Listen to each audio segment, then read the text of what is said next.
이 본문은 다윗 이야기 저희가 지난주부터 시작을 했는데 다윗 이야기 중에서 가장 드라마틱한 내용일 것입니다. 성경에서 가장 유명한 전쟁 이야기 중에 하나는 오늘 본문에서 우리가 살펴볼 다윗과 골리앗의 전투 장면일 겁니다.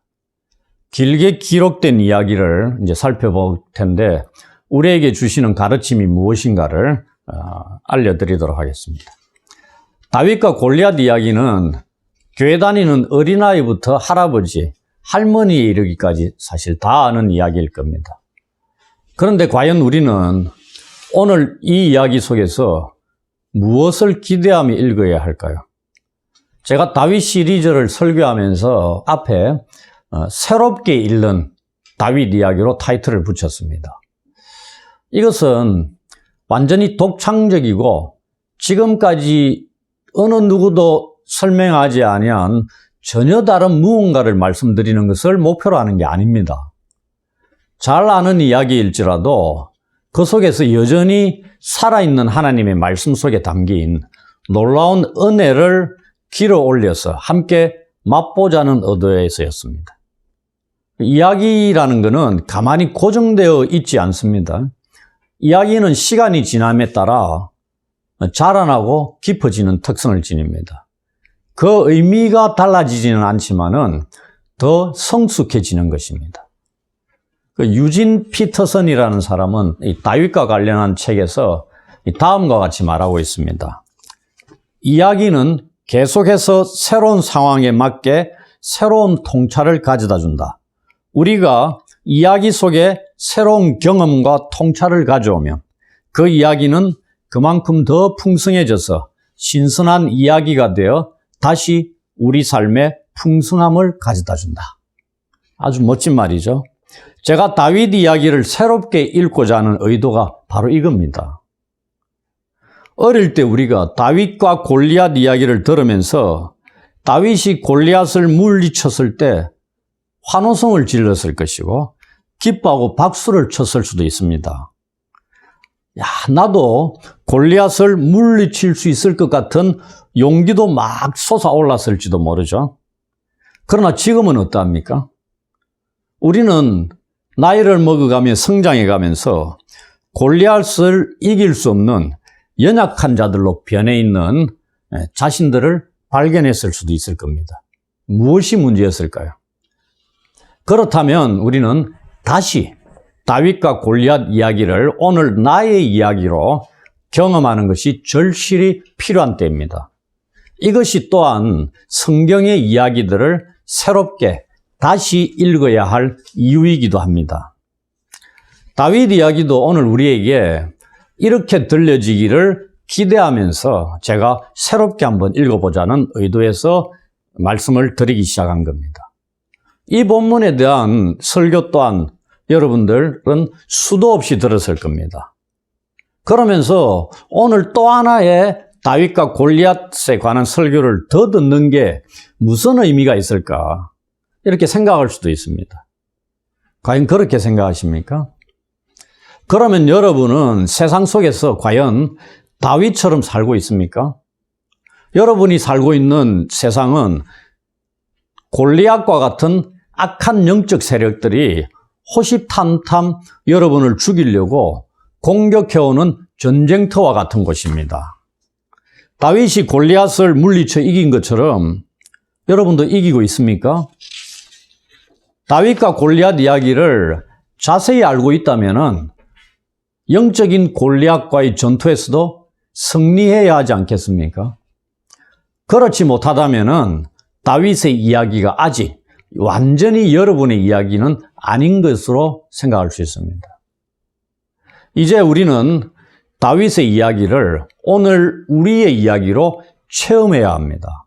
더 이상 옛날 옛적의 다윗 이야기로 남겨두어서는 안 된다는 말씀입니다. 왜냐하면 우리 주위에는 골리앗과 같은 우리의 원수들이 우리를 공격하기 위해서 완전 무장을 하고서 공격할 기회만을 엿보고 있기 때문입니다. 이 전쟁에서 이기지 못하면 우리는 죽을 수도 있습니다. 죽느냐 사느냐 그것이 우리에게도 문제입니다. 이제 새롭게 읽는 다윗 이야기의 두 번째 것인 다윗과 골리앗을 이제 자세히 살펴보도록 하겠습니다. 1절부터 3절이 이 전쟁이 일어나는 장소적 배경에 대해서 설명해 주고 있습니다. 그것이 엘라 골짜기입니다. 이곳이 어떤 곳이냐면은 좁은 협곡이 아니라 굉장히 넓은 계곡입니다. 어느 정도냐면은 폭이 약 1600m 정도. 한번 생각해 보십시오. 그 정도 되는 곳입니다. 1.6km 폭이. 계곡 입구 쪽으로 가면은 더 넓어집니다. 그리고 양편 경사지 사이의 밑바닥에는 시내가 흐르고 있었답니다. 아마도 다윗이 여기에서 물맷돌을 구했을 겁니다. 한쪽 편으로 약 800m 이상 되는 거대한 경사지가 있고 그 반대편에도 비슷한 폭의 경사지가 있다는 얘기입니다. 그 양편 사이가 약 1600m 정도 되는 간격이 있는 곳이다. 이렇게 생각하시면 됩니다. 이러한 곳에 이스라엘과 블레셋 군대가 한 편씩 진을 치고 전투를 준비하고 있었다고 생각하시면 됩니다. 이 골짜기에 이스라엘의 반대편에 블레셋 사람들이 진을 치고 있죠. 그들은 소고라는 곳 지역에 모여가지고 소고와 아세가 사이의 에베스 담밈에 진을 쳤다. 이렇게 되어 있습니다. 1절을 보시면은. 하여튼 이런 엘라 골짜기 언저리에 서 있었다고 보시면 됩니다. 본문의 이야기가 사실 이 1시간 안에 설교하기는 너무나 긴 분량입니다. 그래서 제가 이 다윗과 골리앗과 이 전투와 관련된 이 중요한 부분들에 집중해서 살펴볼 것입니다. 나머지 것들은 간략간략하게 필요한 부분만 언급하고 넘어갈 생각입니다. 이 4절부터 7절에 보시면은 이 대뜸 이 블레셋 사람들의 속에서 이제 싸움을 도두는 자가 나와 있는데 그 자가 누군가에 대해서 4절부터 7절까지 아주 자세하게 설명하고 있습니다. 놀라울 정도로 상세하게 설명하고 있다는 걸 알 수 있습니다. 성경에 적장에 대해서 이렇게 자세하게 설명하고 있는 부분이 잘 있는가 싶을 정도로 아주 세밀하게 설명하고 있습니다. 그 이름이 모두가 다 알고 있는 그 유명한 골리앗입니다. 그 외모가 어떠한가에 대해서 아주 자세하게 설명하고 있죠. 키가 약 3m 정도 된답니다.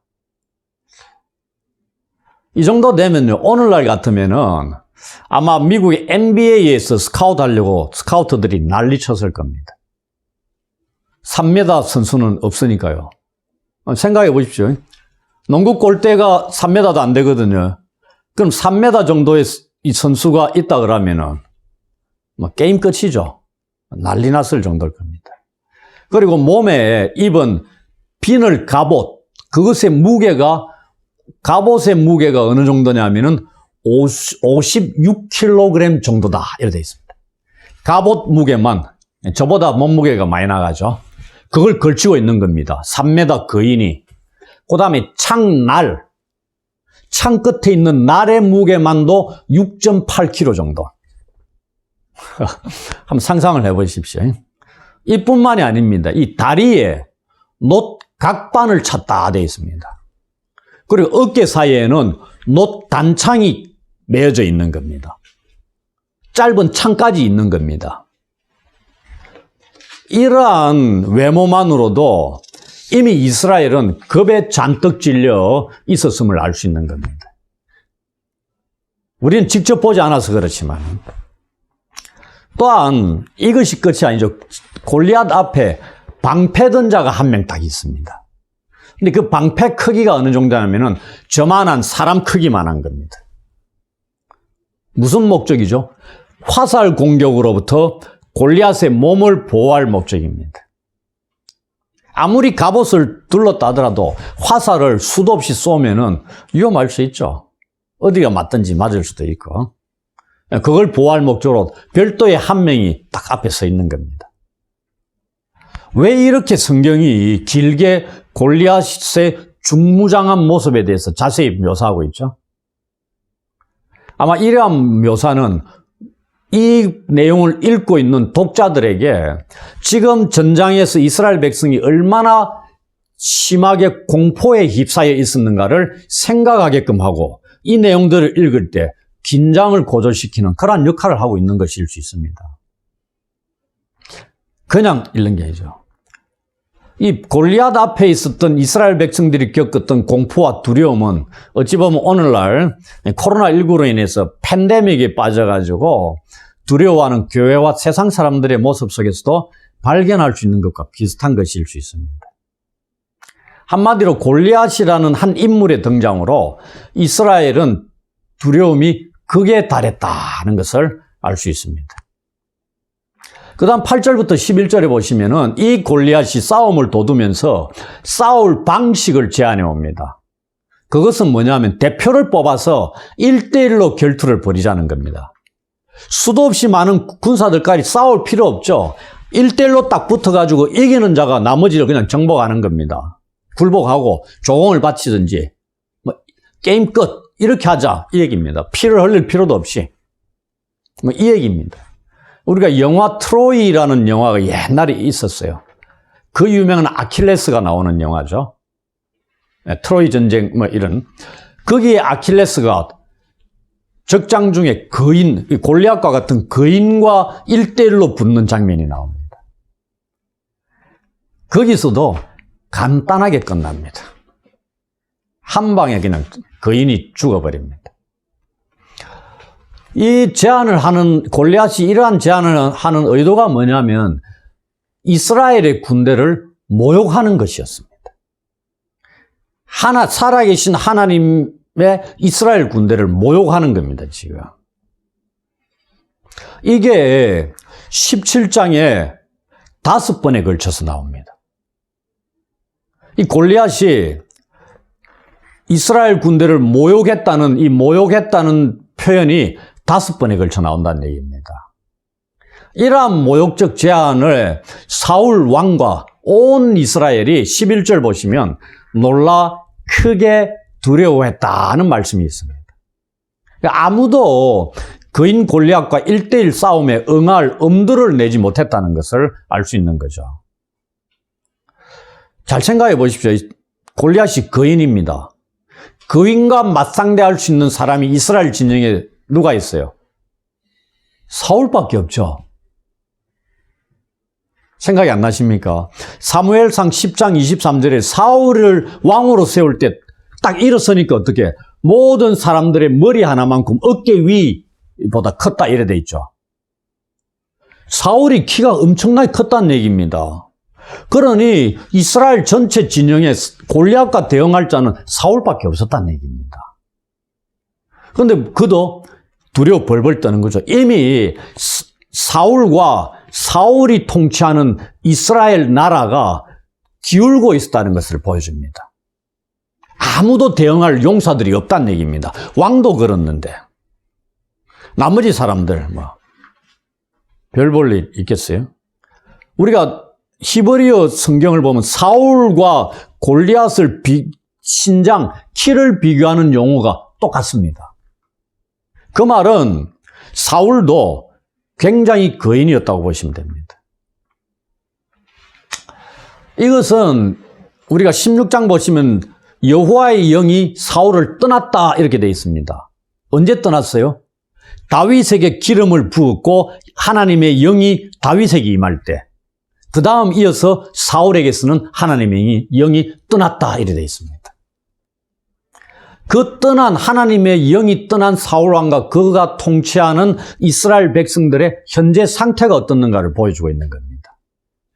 적장 골리앗 앞에 두려워 떨고 공포에 사로잡혀 있는 그런 모습이 오늘 사울왕의 왕국의 모습입니다.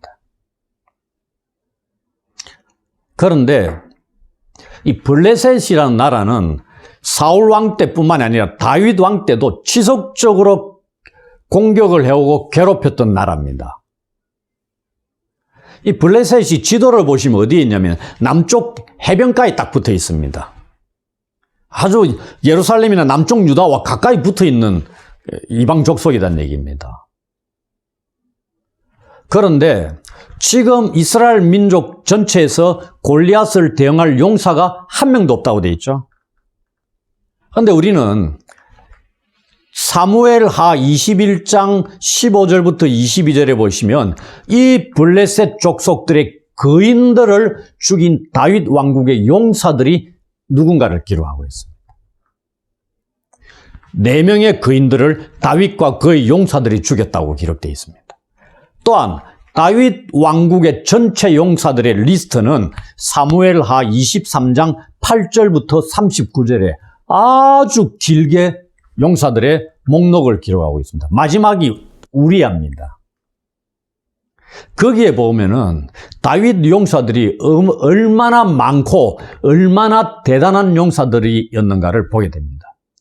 뭘 말씀하는 거죠? 사울 왕국의 용사들과 다윗 왕국의 용사들을 비교해 보십시오. 여기는 골리앗 한 명도 제대로 대응하지 못하고 벌벌 떨고 있는데 다윗 왕국은 다윗뿐만이 아니고요. 다윗의 용사들도 블레셋의 거인들을 아주 쉽게 죽여버립니다. 하나님의 영이 함께하고 하나님이 세우신 왕이 다스리는 나라에 용사들이 그렇다는 것을 보여주는 겁니다. 그거는 이제 우리 앞으로 살펴보게 되는 것이고요. 그래서 이러한 위기 상황에 이러한 상황을 역전시킬 만한 새로운 왕의 출현을 기대해야 할 위기에 처한 이스라엘을 우리는 지금 보고 있는 겁니다. 정말 모욕을 당하신 이스라엘 군대의 하나님께서 가만히 계실까요?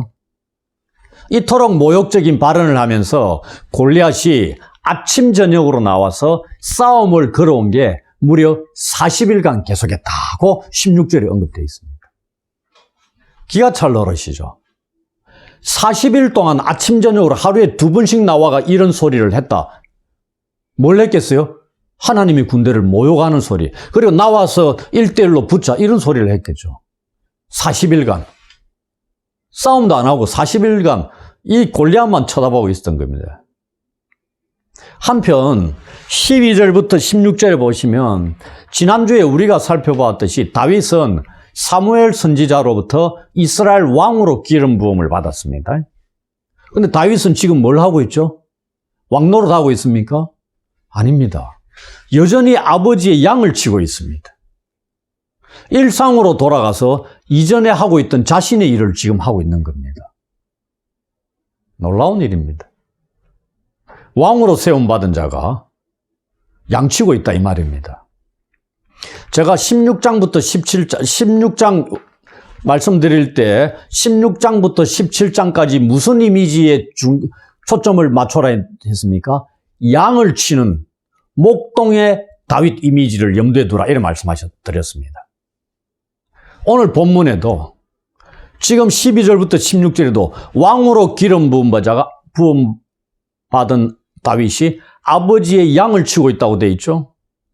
그 다음에 나중에 보게 되지만 사울왕 앞에 서서 자기가 골리앗과 싸우러 나가겠다고 얘기할 때도 양치는 얘기합니다. 기가 막힌 일입니다. 근데 그 의미들이 무엇인가를 제가 또 진행하면서 말씀을 드릴게요. 17절부터 21절을 보시면 이제 이 이새의 아들 3명이 전쟁터에 불려가 갔습니다. 나이가 찼겠죠. 기본 20세는 넘어야 되잖아요. 이 세 아들의 안부가 궁금하죠. 전쟁터에서 죽었는지 살았는지. 요즘같이 뭐 전화로 되겠어요? 안 되죠. 그리고 전장이 궁금하니까 이 아버지 이새가 막내 아들에게 양식을 챙겨 보냅니다. 살아있는지 죽었는지 정표를 받아서 와라. 그런데 이새가 사는 베들레헴에서 엘라 골짜기 전쟁터까지 약 20km 정도 떨어진 거리입니다. 여기에 소년 막내 아들 다윗을 그냥 홀로 보냅니다. 거의 어린 소년의 걸음으로는 하루 종일 걸렸다고 보시면 됩니다. 여러분들 20km라면 어디냐면은 양산역에서 부산까지 왕복입니다. 걸어서 그냥 갔다 오면은 우리가 10대 소년 보고 갔다 오라 하며 보십시오. 제법 걸릴 겁니다. 오늘같이 길이 잘 딸게 있는 것도 아니죠. 그래서 다윗이 아침 일찍 일어나 출발합니다. 갈 길이 멀다는 얘기입니다. 이렇게 다윗이 아버지의 갑작스러운 심부름에 의해서 다윗은 골리앗과의 운명적인 만남을 전쟁터에서 하게 된다는 얘기입니다. 그럼 우연히 벌어지겠습니까? 아니죠. 다윗 이야기에 제가 누가 직접적으로 등장 안 한다 그랬어요? 하나님이 등장 안 한다 했습니다. 오늘 전쟁 내용도 보십시오. 하나님이 이래라 저래라 말씀 안 합니다. 다윗의 입에서 정도만 하나님이 나오죠. 하나님 언급 안 됩니다. 이 이면에도 그러나 하나님이 보이지 않게 다 역사하고 계신다고 말씀을 드렸죠. 전쟁터에 다윗을 보내시는 것도 하나님이 간섭하심이 아니었겠습니까? 그 얘기입니다. 22절부터 27절에 전쟁터에 도착합니다. 다윗이. 그리고 형들을 찾아가 무난하겠죠? 무사하다는 거 확인하겠죠? 그들과 대화를 나누고 그러는 가운데 때마침 또 골리앗이 나와가지고 전과 같이 말을 또 하는 걸 다윗이 이번에는 듣게 됩니다. 이스라엘 모든 사람들이 또 듣고 그 사람을 보고 여전히 심히 두려워하여 그 앞에서 다 도망갑니다. 왜냐하면 계속 해왔잖아요. 40일간. 잘못해가 쳐들어오면은 큰일 나겠죠. 또 도망을 간다는 얘기입니다. 다윗은 이스라엘 사람에게 치욕을 안겨준 살아계신 하나님의 군대를 모욕하고 있는 이 할례받지 않은 블레셋 사람이라고 표현되어 있죠. 그를 죽이고자 하는 마음이 다윗의 마음에 생겨납니다. 말을 듣자마자 40일간 들었던 이스라엘 백성들은 늘 두려워 떨면서 꽁지를 빼고 도망가고 또 나왔다가 또 도망가고 이런 걸 반복하는데 다윗은 우연찮게 볼지는 모르지만 아버지 심부름으로 전장터에 갑작스럽게 도착하고 그날 딱 들었는데 바로 저 이름도 모르는 저 블레셋 할례받지 않은 블레셋 사람을 죽여야 되겠다는 마음이 생겼다는 얘기입니다. 하나님의 군대가 이방인에게 모욕을 당하는 것을 참을 수가 없었다는 얘기입니다. 다윗에게 이와 같은 용기를 부추기는 강력한 동기가 뭐였겠어요? 절대로 모욕받아서는 안 되는 이스라엘의 하나님이신 살아계신 하나님을 저 블레셋 사람이 이방인이 할례받지 못한 자가 모욕했다는 데 있다는 얘기입니다. 그 말은 뭐요? 다윗이 하나님에 대해서 얼마나 강력한 마음을 갖고 있었는가? 사랑하는 마음을 갖고 있었는가?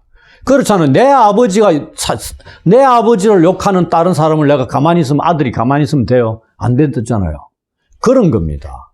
그런데 이스라엘 백성들은 두려워 떨었기 때문에 모욕을 당하면서도 그냥 꽁지를 빼고 도망을 갔다는 얘기입니다. 다윗은 그러지 않았다는 얘기죠. 그리고 이미 왕이 주변 사람들 얘기 속에서 들었죠. 왕이 그를 죽이는 사람에게 3가지 상을 준다고 약속을 했습니다. 첫째, 많은 재물로 부하게 할 것이다.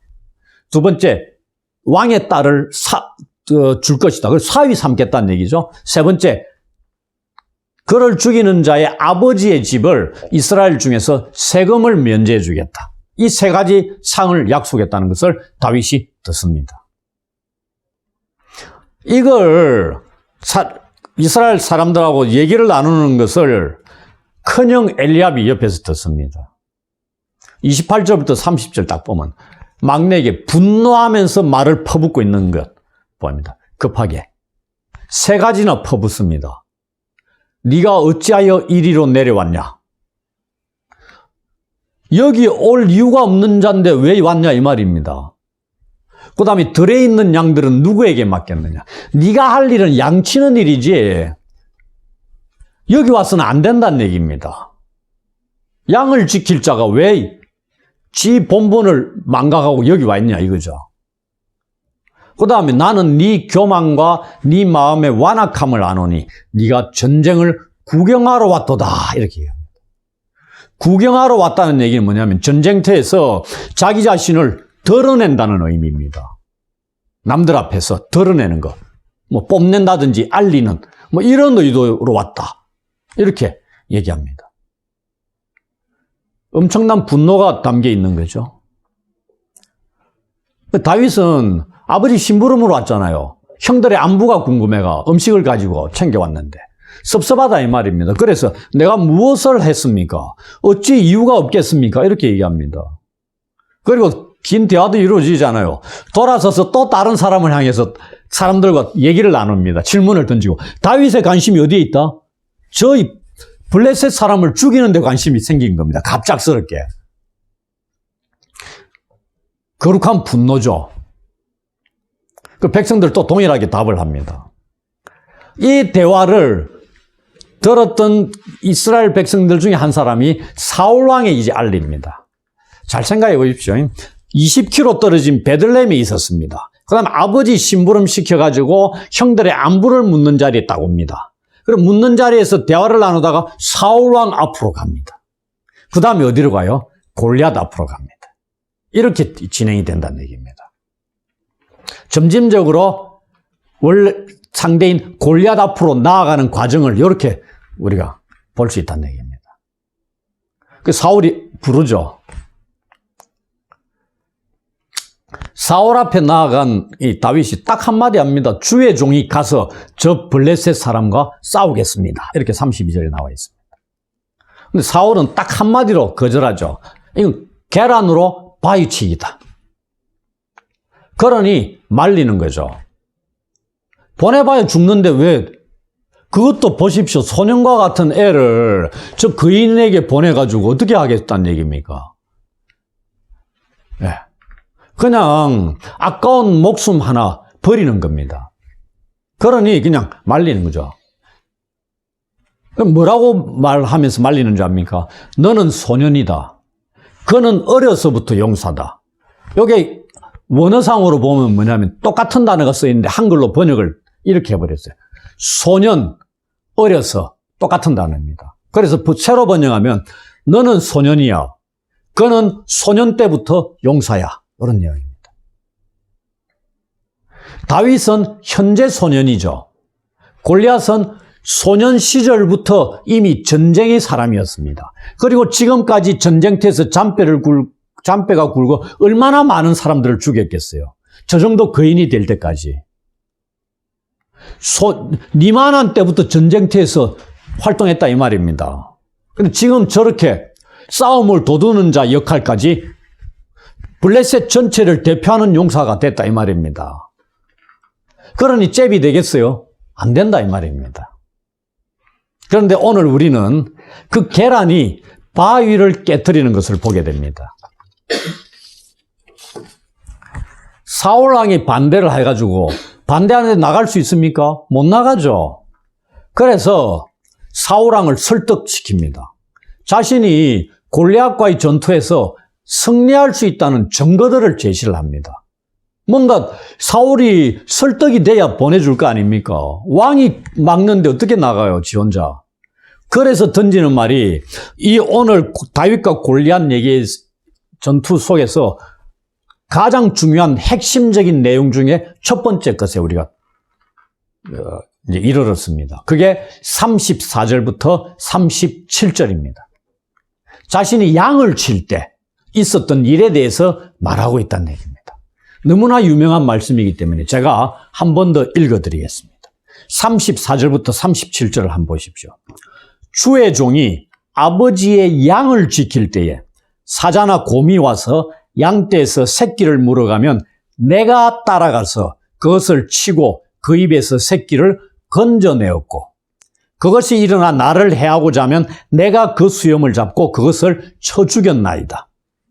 주의 종이 사자와 곰도 쳤은즉 살아계시는 하나님의 군대를 모욕한 이 할례받지 못한 블레셋 사람이리이까 그가 그 짐승의 하나와 같이 되리이다. 또 다윗이 이르되 여호와께서 나를 사자의 발톱과 곰의 발톱에서 건져내셨은즉 나를 이 블레셋 사람의 손에서도 건져내시리이다. 이런 말씀. 여기에서 여러분들 뭐 중요한 것들 제가 지난번에도 말씀드렸죠. 성경을 읽을 때 찾을 수 있는 너무나 많은 잘 아는 내용일지라도 세심하게 살펴봐야 될 것 중에 하나 팁을 드렸습니다. 반복되는 용어를 살펴봐라. 이래 했을 겁니다. 오늘 반복되는 용어가 3번 반복되는 게 있습니다. 건져내었다는 내용입니다.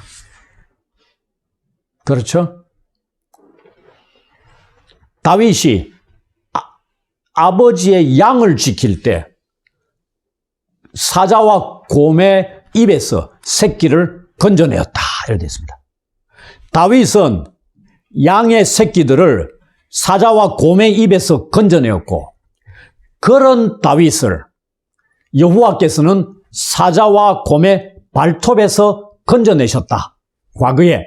그러니 오늘 나를 이 블레셋 사람의 손에서도 건져내실 것이다 라는 것입니다. 기가 막힌 거죠. 이 얼마나 놀라운 소년입니까? 당시 이스라엘의 그 어디에서도 찾아볼 수 없는 놀라운 믿음의 소유자입니다. 다윗의 말에서 우리는 그가 양을 치는 일을 전쟁처럼 여겼다는 것을 봐야 됩니다. 그리고 믿음을 가지고 목숨을 걸고 충성했음을 알 수 있어야 됩니다.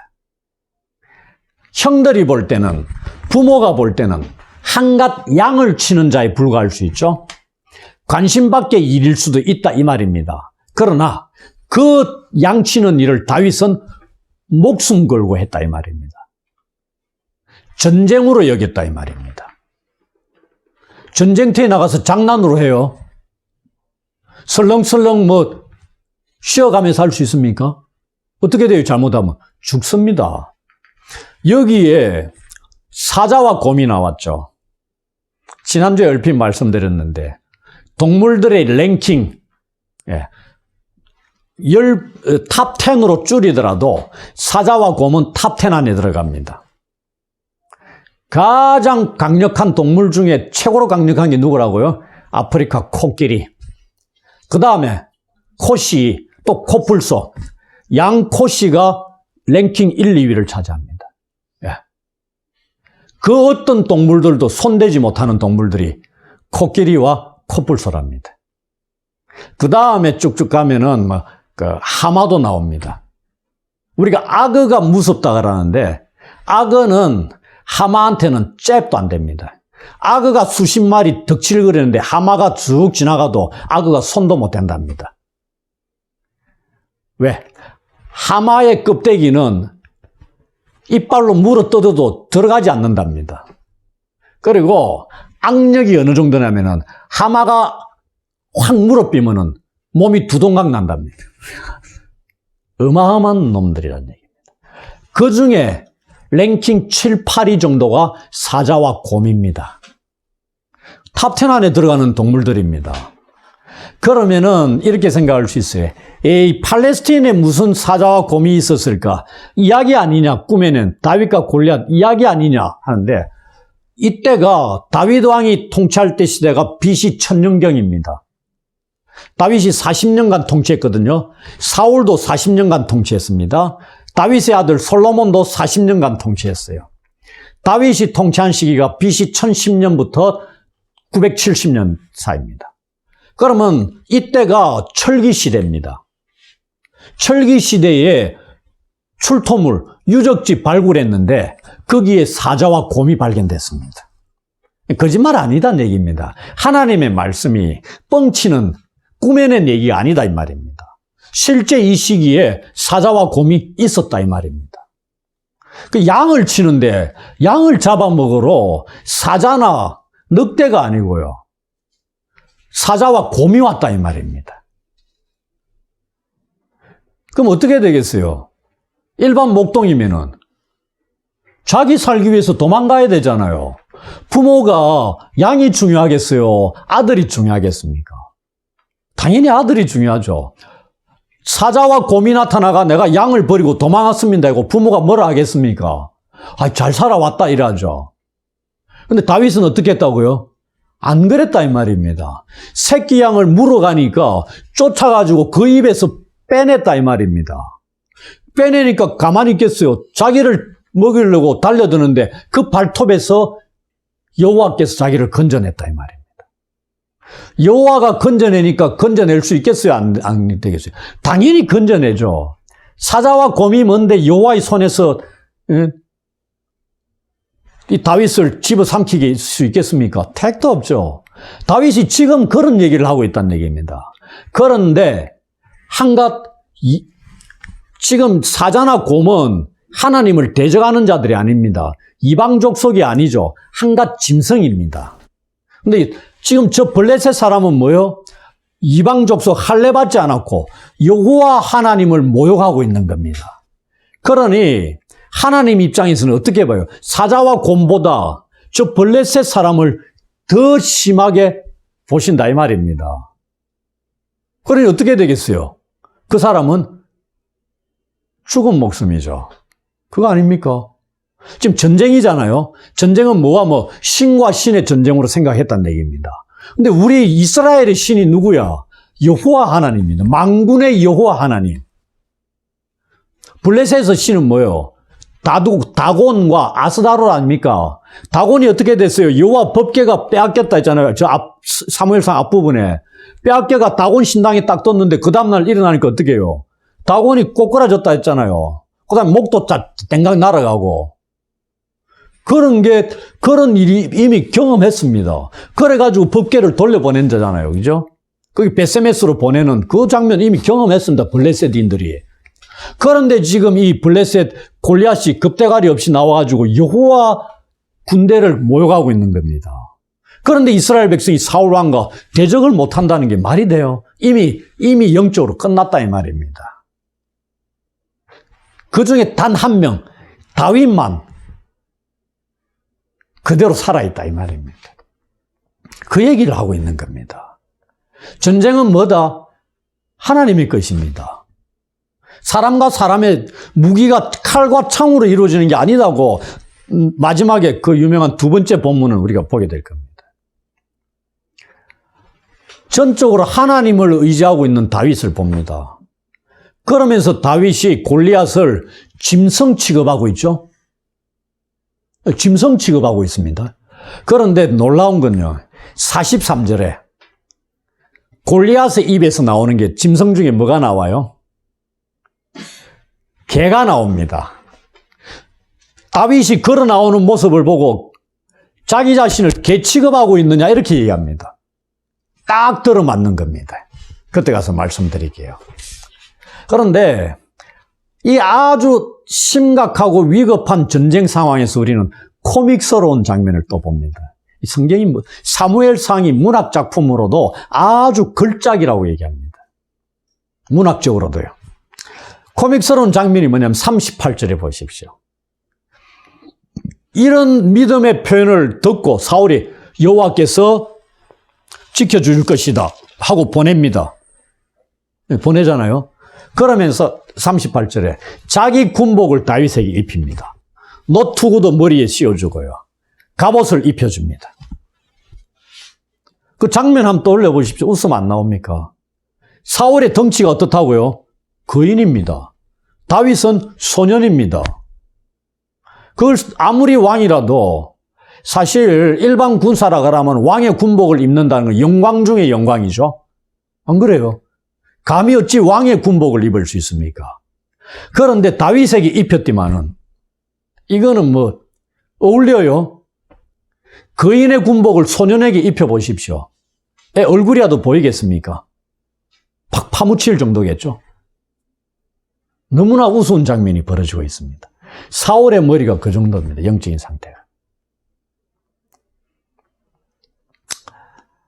어른들보다 더 큰 사울인데 어른들보다 더 작은 다윗에게 그 옷을 입혔다 생각해 보십시오.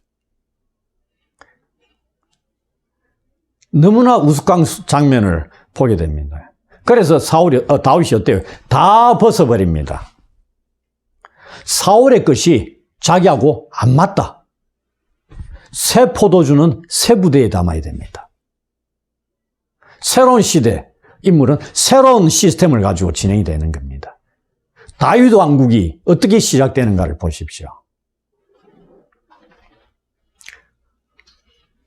다윗은 이전에 양떼를 치면서 만났던 사자와 곰하고 싸움에서 어떻게 싸웠죠? 그냥 그대로 양치는 옷 입고 그대로 싸운 겁니다. 그때 갑옷을 둘렀어요? 창과 칼을 가졌습니까?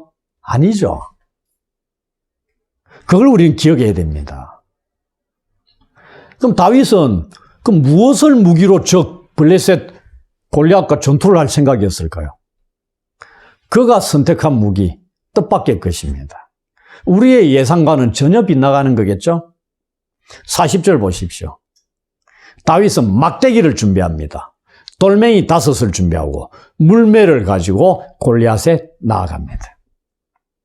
이 물매는 우리가 사사기 20장 16절 보면 무슨 얘기가 나오냐면 물맷돌로 싸우는 걸 우습게 얘기하면 안 됩니다. 성경에 베냐민 지파 중에 특수용사 700명이 있었어요. 물맷돌을 던지면은 백발백중으로 맞추는 명사수들이 베냐민 지파에 700명이 있었다. 이렇게 사사기에 나옵니다. 노련한 사람이 물맷돌을 던지면은 시속 160km로 날아간답니다. 우리가 프로야구 미 메이저리그에 160km 던진다 그러면은 어마어마한 투수라고 얘기합니다. 물맷돌을 던지는데 160km 날아간다 이 말입니다. 실제 그랬단 얘기죠. 그리고 양치기 목동들이 물매를 늘 들고 다닙니다. 항상 한가할 때는 목표물을 정해두고 물맷돌 던지는 연습들을 자주 했답니다. 그럼 다윗은 안 했겠어요? 당연히 했죠. 그리고 다윗도 보면은 물맷돌을 던지는데 명사수였을 것이다. 다윗이 준비한 무기가 뭐라고요? 막대기, 돌멩이 5, 물매. 이걸로 골리앗을 죽이려고 나아갑니다. 과연 가능하겠습니까? 다윗이 준비한 것들이 뭐냐? 평소에 그가 양을 칠 때 가지고 다녔던 것과 똑같은 겁니다. 양치기 할 때 가지고 있었던 건 뭘 위해서 가지고 있었다? 양들을 때리기 위해서 가지는 겁니까? 아니죠. 양을 공격해오는 사나운 짐승들을 대응하는 겁니다. 그러니 다윗이 지금 이걸 가지고 나간다는 얘기는 블레셋 군인 골리앗을 뭘 취급했다고요? 짐승 취급하는 겁니다. 아까 얘기했잖아요. 짐승처럼 무너뜨릴 것이라고. 그 얘기입니다. 자기가 양을 칠 때 만났던 사자와 곰과 같은 그런 짐승의 하나로 보았다 이 말입니다. 저는 이제 그렇게 생각하는 거죠. 그리고 이제 41절부터 51절 보시면은 우리가 두 번째로 가장 유명한 다윗의 고백이 나옵니다. 첫 번째는 사울 왕 앞에서 한 거고요. 두 번째는 자기의 적인 골리앗 앞에서 얘기하는 게 나옵니다. 이제 전투가 시작되는 거죠. 아까 1대1 전투라 그랬죠. 근데 1대1이 아니고 몇 대 몇? 1대2입니다. 골리앗 앞에 누가 있어요? 방패든 군사도 한 명 더 있습니다. 소년 다윗과 거인 골리앗과 방패든 사람, 이렇게 1대2로 붙는 겁니다. 전투가 되겠습니까? 그런데 문제는 골리앗이 이스라엘 진영에서 자기가 40일 동안 막 했는데 아무도 안 나왔댔잖아요. 41일째 딱 했는데 나오는 사람을 딱 봤죠. 누가 나와요? 한 소년이 나오는데 어떻게 평상복을 입고 나오는 겁니다. 그리고 손에 뭘 들었어요? 칼이 아닌 막대기를 쥐고 있는 겁니다. 골리앗이 뭐라고 생각하겠어요? 기가 막힐 노릇입니다. 이 기가 막힐 노릇 속에 나중에 그의 죽음 결과 흔적이 남아 있습니다. 그거는 나중에 설명드릴게요. 이 성경을 그래서 우리는 세밀하게 볼 필요가 있습니다. 이 막대기 진 소년이 나온 거 보니까 너무나 황당하고 기가 막혀 뭐라고 해요? 네가 나를 개로 여기고 막대기를 가지고 내게 나왔느냐? 개로 여겼다는 얘기입니다. 그 막대기는 뭐야? 개를 때려잡는 골리앗의 입에서 자기가 개라는 걸 드러내고 있는 겁니다. 다윗이 그렇게 봤다 이 말입니다. 본문에는 없죠. 없는데 살아계신 하나님의 군대를 모욕한 골리앗을 다윗은 막대기 정도로 물리칠 수 있는 한 마리 개로 여겼을 수 있다 이 말입니다. 어마어마한 믿음이죠. 들판에서 만났던 사자와 곰은 하나님을 모욕 안 했습니다. 단지 자기가 지키는 양떼를 물어간 것뿐입니다. 그러나 골리앗은 어떻게 하나님을 모욕한 겁니다. 그러니 다윗이 보기에는 그 하나님 앞에서 골리앗은 개만도 못한 존재일 수 있다 이 말입니다. 그리고 골리앗은 자신의 신들의 이름으로 다윗을 저주합니다. 이 전쟁에서 일어날 수 있는 일입니다. 내가 섬기는 신 다곤이나 아스다롯의 이름으로 상대방 적장을 저주하는 것은 겁주는 겁니다. 그 다음에 적군의 사기를 떨어뜨리는 그런 의도도 위협적인 그런 말입니다. 저주를 퍼붓는 것은. 뭐라고 얘기해요? 잘 보십시오. 44절에 내가 누구냐? 골리앗이 내가 네 살을 공중의 새들과 들짐승들에게 주리라 이렇게 얘기합니다. 여기에 내가가 몇 번 나옵니까? 한 번밖에 안 나옵니다. 기억해 두십시오. 사울과 온 이스라엘은 그냥 전쟁터에서 고함치는 골리앗의 소리와 모습만 보도 두려워 떨 수밖에 없는데 바로 앞에 서 있는 다윗을 향해서 이런 저주를 퍼붓는 겁니다. 다윗이 어떻게 했느냐? 그런데 골리앗의 말을 듣고 다윗이 맞받아치는 그 유명한 우리가 신앙 고백적인 표현들 46절에 보면 잘 보십시오. 다윗이 얘기하는데 내가 너를 쳐서 네 목을 베고 블레셋 군대의 시체를 오늘 공중의 새와 땅의 들짐승들에게 줄 것이다 이렇게 얘기하죠. 두 가지를 말씀드립니다. 하나는 골리앗은 뭐라고 그래요? 다윗의 시체를 짐승의 밥으로 주겠다 이렇게 얘기합니다. 근데 다윗은 뭐라고 그래요? 골리앗 너의 시체뿐만이 아니고 블레셋 군대의 시체까지 짐승의 밥으로 주겠다. 어느 게 더 커요? 놀랍지 않습니까? 그 다음에 한글 성경에는 빠져있는 히브리어 성경에 들어가 있습니다. 아까 골리앗은 내가를 한 번 썼다 그랬죠? 다윗은 내가를 3번 씁니다. 그게 오늘 46절에 내가 너를 쳐서 그 다음에 적어 놓으셔도 됩니다. 네 목을 앞에 내가 내 목을 베고 블레셋 군대의 시체를 오늘 공중의 새와 땅의 들짐승에게 내가 줄 것이다. 내가가 3번 들어갑니다. 멋지지 않습니까? 예. 그리고 이렇게 하는 게 왜 가능해요? 여호와께서 골리앗을 다윗의 손에 넘기실 것이다 되어 있습니다. 내 손에 넘기신다 이래 되어 있죠. 잘 생각해 봐요. 여호와께서 다 잡아가지고 나에게 넘기시면서 네가 처리해라 이 말입니다. 그럼 이미 여호와께서 잡아가 넘기는 거는 이미 포로고 끝난 겁니다. 나는 그냥 뒤치다거리만 하면 되는 겁니다. 그겁니다. 골리앗 거인을 여호와께서 잡아서 괴잖아요. 잡아서 내한테 넘기는 겁니다. 그럼 내가 목 따면 된다 이 말입니다. 다윗이 그 역할을 한다는 얘기입니다. 근데 칼이 없잖아요. 그럼 나중에 보십시오. 막대기만 있으면 됩니다. 돌하고. 칼과 창으로 싸울 필요가 없다. 사실 다윗이 칼과 창으로 싸워가 이기겠습니까? 그 무기로 되겠어요? 안 됩니다. 그 얘기를 얘기하는 겁니다. 왜 다윗이 이토록 당당하고 용감할 수 있겠느냐? 그걸 우리가 생각해야 되는 겁니다. 다윗은 지금 만군의 여호와의 이름으로 이래 돼 있죠. 골리앗에게 나아가고 있습니다. 하나님의 이름으로 나아가는 것. 우리가 저 신약으로 넘어가면은 사도행전 3장 6절 7절에 어떤 장면인지 아십니까?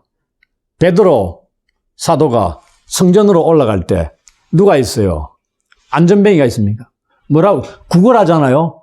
근데 나에게 금과 은은 없는데 뭐라고 해요? 나사렛 예수 그리스도의 이름으로 내가 내게 명하노니 일어나 걸어라 합니다. 예수 그리스도의 이름의 능력이 어땠다? 안전뱅이를 이렇게 세우는 겁니다. 하나님의 이름의 능력이 이렇다 이 말입니다. 다윗이 만군의 여호와의 이름, 만군의 여호와의 이름으로 골리앗에게 나아가고 있는 겁니다. 그분이 골리앗을 자신에게 넘기실 것을 확실히 믿고 있었다 이 말입니다. 그런데 하나님이 나타나요? 안 나타납니다. 하나님이 이런 말씀을 주셨어요? 안 주셨습니다. 다윗이 믿는 겁니다. 한 번도 하나님이 지금 어린 소년 목동 다윗에게 나타나지 않습니다.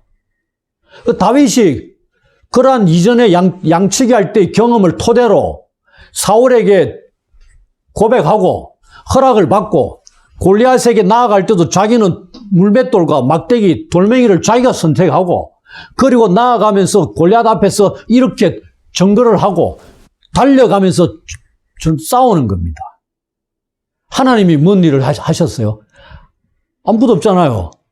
근데 다윗의 믿음의 고백, 이전에 양치기 때부터 하나님과의 그 관계 속에서 자신이 믿었던 그 하나님을 그냥 믿고 전투에 임하는 겁니다. 어떻게? 목숨을 걸고 임하는 겁니다. 가만히 있으면, 입만 벌리고 있으면 하늘에서 뚝 떨어지는 게 아니고요. 목숨 걸고 전투에 임하는 겁니다. 그런데 속에 용기 백배하다 이 말입니다. 믿음이 가득 차 있다 이 말입니다. 그 얘기입니다. 이 골리앗을 향한 다윗의 이 말 속에 담긴 목적이 두 가지가 있습니다. 하나는 온 땅에 이스라엘에 하나님이 계시다는 걸 알리기 위함입니다. 그 다음에 다른 하나는 그 여호와 하나님의 구원은 칼과 창에 있는 것이 아니함을 이 무리들에게 알리기 위해서 자기가 가는 거예요. 그러니까 칼과 창으로 갔다 그러면 아하, 다윗이 싸움을 잘해가지고 이겼겠다 하는 건데 돌멩이로 물매로 이겼잖아요. 그것은 여호와의 이 싸움, 구원은 그러한 칼과 창, 군사적인 우위에 있는 것이 아니다 이 말입니다. 그 얘기입니다. 이 전쟁터에서 이스라엘을 통치하시는 분이 그 만군의 여호와 하나님이시라는 것을 입증해 보이기 위해서 돌을 들고 나간 겁니다. 그 얘기입니다. 그걸 우리는 알아야 된다는 얘기입니다. 그런데 이 실제 싸움에서 블레셋 군인들은 당연했고 이스라엘 진영에서도 다윗이 이길 것이라고 생각한 자가 있었습니까? 없겠죠. 누가 이기겠어요? 단 한 사람, 다윗 본인 외에는 아무도 없었을 겁니다. 모두를 벌벌 떨게 만들었던 골리앗을 다윗은 고작 한 마리 개로 여겼다고 생각한다면은 우리는 충분히 다윗이 승리할 것이라고 예측할 수 있을 것입니다. 결과가 어떻게 됐죠? 이제 여러분들 결과는 다 알고 있습니다. 다윗이 이겼잖아요. 돌은 몇 개 준비했죠? 5개나 준비했습니다. 근데 실제 거인 골리앗을 죽이는데 돌 몇 개 썼어요? 단 1개. 완전 무장한 골리앗의 치명적인 약점이 어디에 있었다? 이맛박이었다는 얘기입니다. 가운데. 여기 투구를 썼어요. 비어있었다 이 말입니다. 다윗이 받겠습니까? 못 받겠습니까? 정확하게 적의 약점을 봤죠. 거기를 향해 돌을 던졌다 이 말입니다. 목표물을 정확하게 맞추는. 다윗이, 우리는 그렇게 생각해야 됩니다. 하나님이 함께 하시니까 다윗이 눈 감고 던져도 맞았을 것이다. 천만에요. 그렇게 생각하면 안 된다는 얘기입니다. 그건 운을, 요행을 바라는 거잖아요. 아까 얘기했잖아요. 목동들은 이미 평상시에 준비를 했고, 그렇다는 얘기입니다. 정확하게 빈틈을 향해서 맞출 수 있었다 이 말입니다. 준비가 잘 되어 있었다, 다윗이. 그 다음 마지막이 중요하잖아요. 다윗의 손에 뭐가 있었어요? 막대기가 있었습니다. 칼이 있었어요? 없었어요? 없었습니다. 그래서 여기 정확하게 맞았는데 혹자는 맞고 죽었다 이래 할 수도 있고요. 의식을 잃었다 할 수도 있고, 뭐 그거는 중요한 거 아닙니다. 일단 꼼짝을 못 하고 있었죠. 그 다음에 다윗이 달려갑니다. 가가지고 블레셋 사람을 밟고 그의 칼을, 중요합니다. 그 칼집에서 빼내어 그 칼로 그를 죽이고 그의 머리를 베어버립니다. 아까 제가 말씀드렸죠. 네가 나를 개로 여기냐고 기가 막히게 반응을 했다고 그랬잖아요. 그러면서 다윗은 골리앗을 향해 달려갑니다. 양거리가 얼마? 토탈 1600m 떨어져 있었다고 보시면 됩니다. 달려가는데 제법 걸릴 수 있죠. 다윗이 1km 떨어진 데서 물매를 던졌겠습니까? 아니다는 얘기입니다. 사정거리 안에 들어왔을 때 던져야 되죠. 그 얘기입니다. 그런데 그 안에 들어가기 위해서 달려간 겁니다. 그런데 골리앗은 천천히 걸어 올라오는 겁니다. 그 방패막이 사람은 빠졌겠죠? 그런데 문제는 우리가 짐작하기로는 이게 칼집에 칼이 들어가 있다, 빠져 있다, 들어가 있는 겁니다. 그 말은 골리앗이 어떻게 왔다는 얘기요? 그냥 왔다는 얘기입니다. 아니, 저놈이 달려와 봐야 내가 맨손으로도 죽일 수 있었다, 이런 생각할 수 있는 겁니다. 칼을 빼지 않았다, 이 말입니다. 싸우면 나가는데, 1대1 싸우러 가는데. 칼집에 꽂혀 있어가지고, 쓰러지니까 꽂혀있는 칼을 빼가지고 목을 뺐다, 이렇게 돼 있잖아요. 그 얘기입니다. 우리는 방심하면 안 됩니다. 방심하면. 당연히 블레셋 골리앗이 방심을 했고 무시를 했겠죠. 그러니까 칼도 안 뽑고 그냥 가는 겁니다. 그러다가 죽는 겁니다. 이래 된 겁니다. 어찌 보면 이 전쟁, 40일 동안 지속됐던 전쟁이 끝은 어떻게? 너무 싱겁게 끝났다고 볼 수 있죠. 그것도 아버지 심부름으로 전쟁터에 잠깐 왔던 목동 소년 다윗에 의해서 전쟁이 끝납니다. 너무나 기가 막히게 단번에 쉽게 끝나버립니다. 전쟁터에서 있었던 이스라엘 백성들은 어떻게 보면 그렇게 생각 안 했을 겁니다. 백성들의 마음이 서서히 다윗에게 넘어가기 시작하고 이것이 결국 사울왕의 질투 이런 것도 유발해가지고 다윗은 사울을 피해 도망하는 신세까지 이르게 되는 겁니다. 그것은 이제 또 우리가 앞으로 살펴보겠는데 이 다윗과 골리앗 이야기를 통해서 오늘 우리에게 어떤 메시지가 교훈이 던져지는가? 그거 중요하잖아요. 여러분 앞에 현재 골리앗과 같은 거인이 혹시 가로막고 있지는 않습니까? 예를 들면 두려움, 염려, 걱정과 같은 거인 말입니다. 이러한 것들은 한 번만 우리를 공격 안 합니다. 골리앗이 40일 동안 아침 저녁으로 나왔댔죠. 동일하게 이러한 우리 앞에 우리 삶에 놓여 있는 두려움, 염려, 걱정은 한 번 왔다 가는 놈들이 아니고 매일 찾아와서 끊임없이 우리를 주눅들고 겁주고 심지어는 죽음으로 내몰기도 하는 놈들입니다. 강력한 적이란 얘기입니다. 이러한 상황에 처했을 때 우리는 거인 골리앗 앞에 선 다윗처럼 지금껏 우리를 온갖 어려움 속에서 건져주신 하나님을 의지하며 용기를 갖고 대항할 수 있어야 된다는 얘기입니다. 그래야 다윗과 골리앗 이야기가 오늘 우리의 이야기가 될 수 있다는 얘기죠. 그리할 때 다윗을 승리케 하신 하나님께서 우리들도 승리케 하실 수 있다는 얘기죠. 하나님을 신뢰하는 것이 우리를 견고하게 만들어주는 겁니다. 우리 자신들을 압박해오는 거인들을 마주할 때 너무나 자주 우리는 우리가 무엇을 기억해야 되는지를 잊어버립니다. 오히려 잊어야 할 것을 생생하게 기억하곤 합니다. 우리는 패배하고 실패한 것들을 너무나 잘 기억하고 반대로 승리한 것들은 잊어버립니다.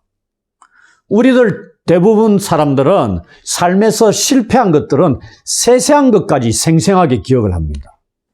하나님이 과거에 이루어 주신 놀라운 승리들을 구체적으로 말해보라고 하면 어려움을 겪기도 합니다. 우리에게는 승리한 것들을 기억해야 된다는 얘기입니다. 그리고 그때를 돌이키며 다시금 일어서서 하나님을 의지하며 또다시 승리를 맛볼 수 있어야 된다는 얘기입니다. 그게 오늘 다윗 이야기가 우리에게 주는 첫 번째 교훈입니다. 마지막으로 우리에게 골리앗과 같은 영적 전투의 상대들이 있다는 것도 알려줍니다. 염려, 근심뿐만이 아니고요. 그것은 에베소서 6장 12절 잘 아는 말씀이죠. 우리의 씨름은 혈과 육을 상대하는 것이 아니요 통치자들과 권세들과 이 어두움의 세상 주관자들과 하늘에 있는 악의 영들을 대함이라, 이런 말씀이 있죠. 이들과의 전투에서 승리하기 위해서 우리 힘으로는 칼과 창으로 불가능합니다. 반드시 하나님이 마련해 주신 무기들만이 이들과의 전투에서 승리할 수 있다는 것을 말씀하고 있죠. 그것에 대해서 에베소서 6장 13절로 17절에서 말씀하고 있습니다. 우리가 2020년 1월에 아마 이 말씀을 살펴봤을 겁니다. 하나님의 전신갑주를 취하여 입는 겁니다. 이것은 영적 전투에 임할 하나님의 군사들에게 하나님께서 주신 최강의 무기들입니다. 이것을 늘 입고 영적 전투에서 늘 승리하는 하나님의 군사들이 되시기를 주의 이름으로 축원합니다.